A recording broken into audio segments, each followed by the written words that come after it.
네, 됐습니다. 그래서 2.1을 볼게요. 워터인데요. 일단은 워터 몰라큘이 혹시 폴라인지 논폴라인지 배운 적 있나요? 네, 폴라죠. 아, 제가 저번에 얘기 줬구나. 폴라예요. 왜 폴라냐면은요, 워터는 이렇게 H2니까 이렇게 생겼는데, 얘 일자가 아니고 좀 꽉 껴 있습니다. 모양이요.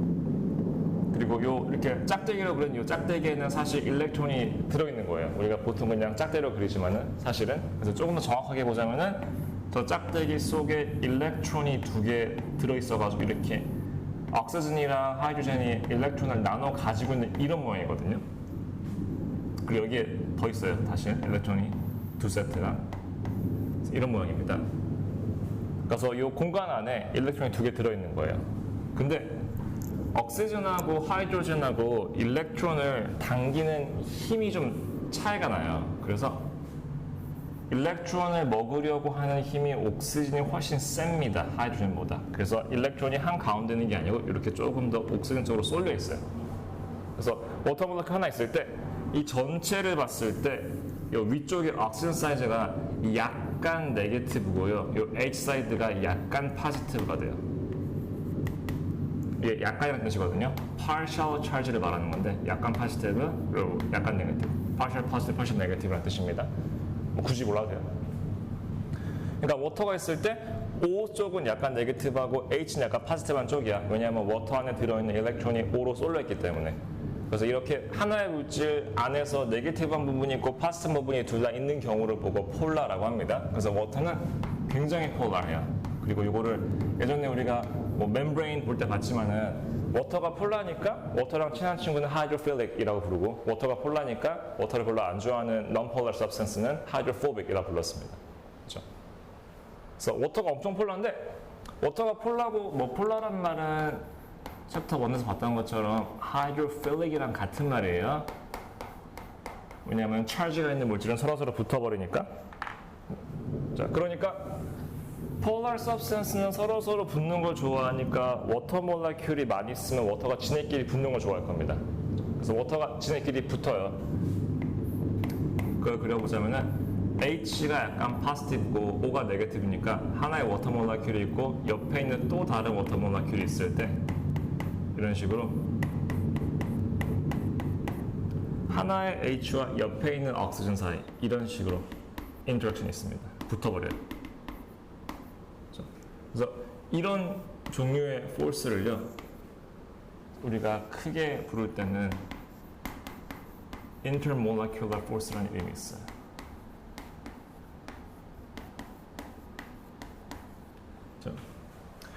inter이라는 거는 사이사이라는 뜻입니다. 그렇죠? 모lecule은 모lecule이니까 intermolecular는 하나의 모lecule과 옆에 있는 다른 모lecule 사이에 존재하는 힘이라는 뜻입니다.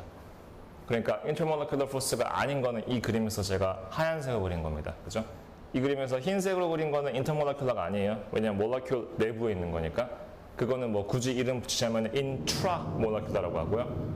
이렇게 molecule 밖에 있어가지고 하나의 molecule 그리고 옆에 있는 또 다른 molecule 그 중간에 있는 attractive force를 우리가 intermolecular force라고 불러요.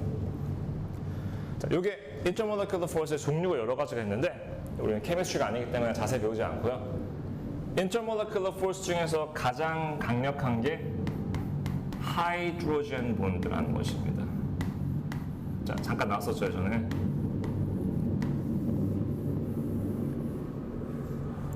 그래서 워터 몰라큘하고 워터 몰라큘 사이에도 하이드로젠 본드가 있어요.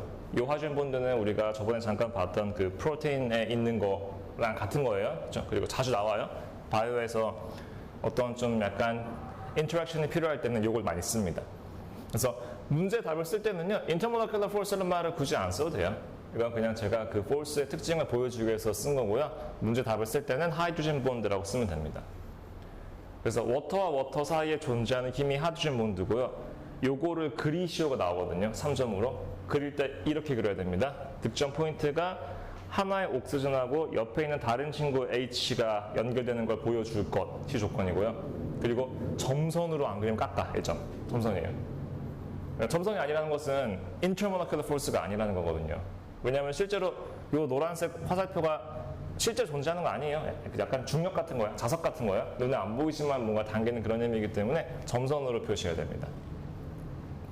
딱 이렇게 그리면 돼요. 아니면 좀 어긋나더라도 앵글 같은 건 필요 없어. 안 중요해. 그냥 이 친구의 H와 옆에 O가 붙는다는 것만 표시하면 됩니다.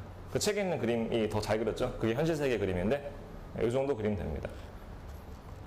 그래서 그리시오 3점은 쉽고, 그리고 멀티플 초이스에서도 그려놓고 똑바로 그린 것이 무엇입니까? 물어봐요. 마찬가지 O랑 H가 서로 붙어있는 거 고르시면 됩니다. 그렇죠? 그리고 하이드로젠 본드가 꽤 센 편이에요. 막 케미칼하게 봤을 때 세상에 존재하는 모든 힘에 비해서 엄청 센 건 아니야.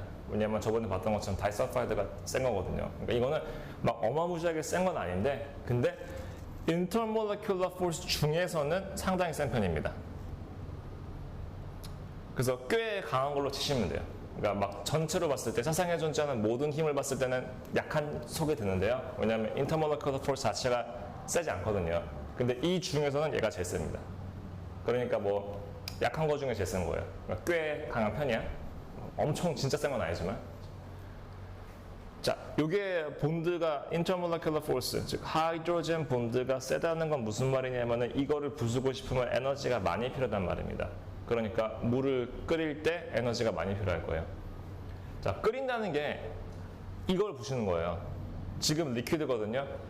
열을 가해가지고 에너지를 집어넣어가지고 이 노란색을 없애버리면은 워터가 날아가죠. 서로서로 끊어지죠. 그렇게 서로서로 날아가는 게 그냥 가스 형태입니다.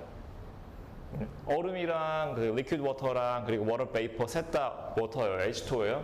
H2랑 사실 안 바뀝니다. 근데 그 H2 몰라큘이 서로 얼마나 가까이 붙어 있는가에 따라서 너가 리퀴드냐 솔리드냐가 결정되는 거거든요. 그래서 하이드로젠 본드가 상당히 강력하다는 거를 거기에 노트해 주시고요. 그렇기 때문에 하이드로젠 본드가 너무 강하기 때문에 워터의 프로퍼티가 좀 특이한 것이 많이 등장하거든요. 그래서 그걸 한번 몇 개 체크해 볼게요. 자, 그 책에 보시면 2.2에서 테이블 같은 게 있을 거야. 그래서 워터 프로퍼티가 여러 가지가 있는데 워터의 모든 프로퍼티는 하이드로젠 본드가 강하다는 이유 하나라도 설명이 돼요. 그렇죠? 그래서 여러 가지가 있는데 그 중에서 일단 하나씩 볼게요. 첫 번째, thermal property가 있습니다. 자, thermal이라는 거는 뭐 에너지에 관한 거란 뜻이죠. 그렇죠? 에너지에 관한 것이고, 그 thermal property가 두 가지가 있어요. 첫 번째가 high specific heat capacity. specific heat capacity. 그렇죠? 그 테이블에 있을 거예요. 2.2에. 요거랑요. 그리고 비슷한 말인데 high heat of vaporization 있습니다.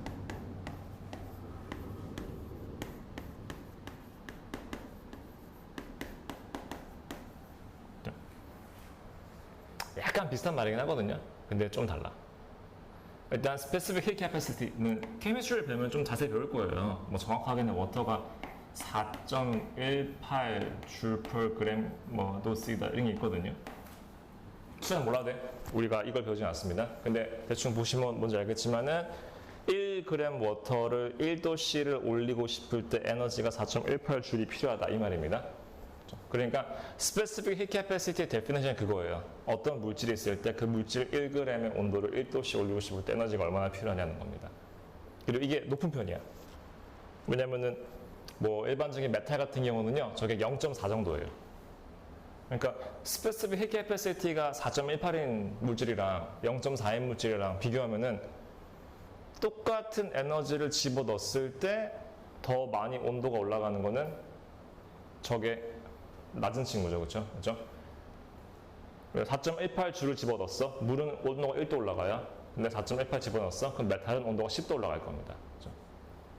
그래서 스페시픽 힐 캐패시티가 높다는 것은요, 온도가 잘 안 바뀐다는 말이에요. 그렇죠? 온도를 바꾸기 위해서 더 많은 에너지가 필요하기 때문에 쉽게 온도가 변하지 않아. 에너지를 좀 더 머금고 있을 수 있는 거죠.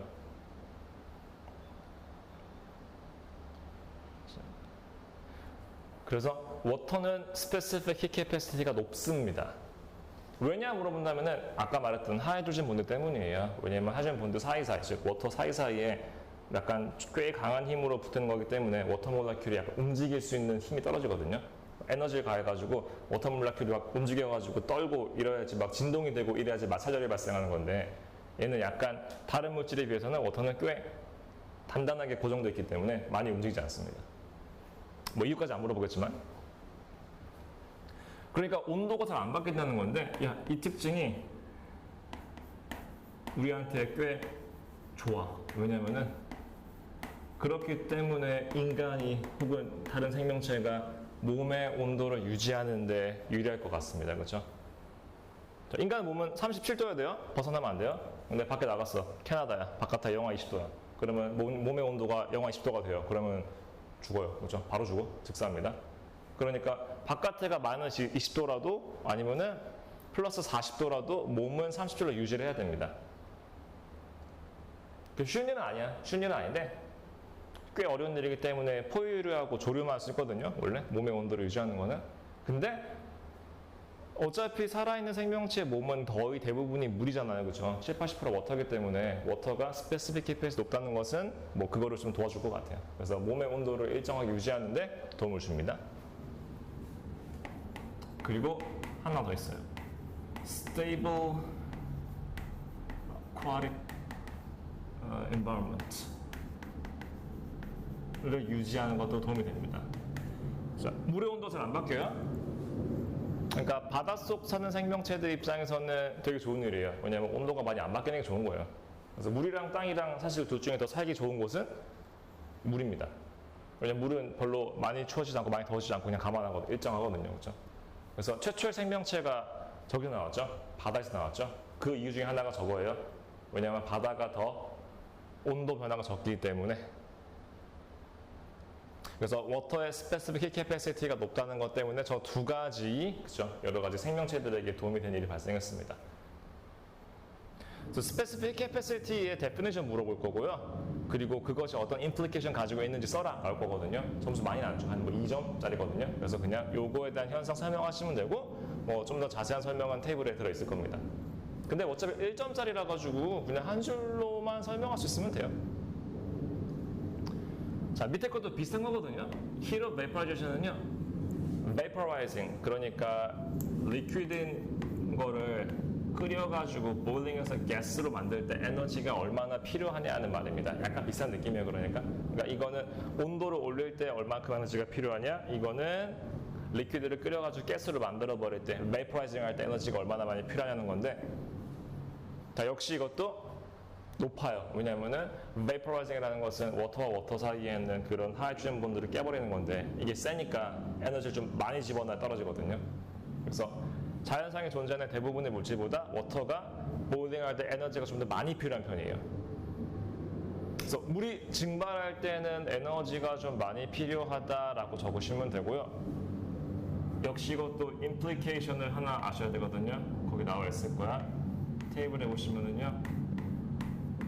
evaporative cooling이라는 게 있습니다.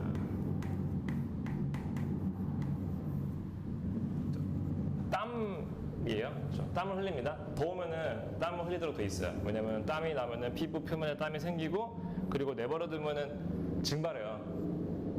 그리고 증발하는데 물은 원래 증발할 때 에너지가 많이 필요하기 때문에요. 피부 표면에 땀이 증발하다 보면은 주변의 에너지를 흡수해 버립니다.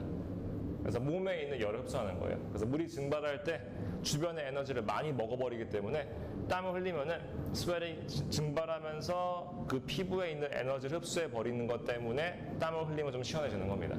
그래서 그것이 뭐 인간을 포함한 여러 가지 생명체들이 temperature regulation 하는 메소드입니다. 그래서 이것도 마찬가지로 뭐 evaporative cooling을 설명하시오를 아마 2점을 줄 겁니다. 그렇죠? 그래서 문제 월딩에 따라서 뭐 heat of vaporization을 얘기할 수도 있고요. 아니면 evaporative cooling 얘기할 수도 있어요. 그래서 둘 중에 뭘 얘기하든지 간에 어쨌건 같은 형태로 설명하면 돼요. 그러니까 답에 반드시 하이드로젠 본드라는 단어가 들어가야 돼. 왜냐면 그게 없이 설명할 수 없습니다. 그렇죠? 그래서 그냥 설명 1점 그리고 하이드로젠 본드가 어떻게 상관이 있는가가 1점이라고 보시면 되겠습니다. 그래서 이게 더 많이 나와. 이거 2점짜리, 뭐 이거 2점짜리거든요. 한 번에 물어보면은 합쳐가지고 4점 아니면 좀 줄여서 3점 물어봅니다. 라이팅에서.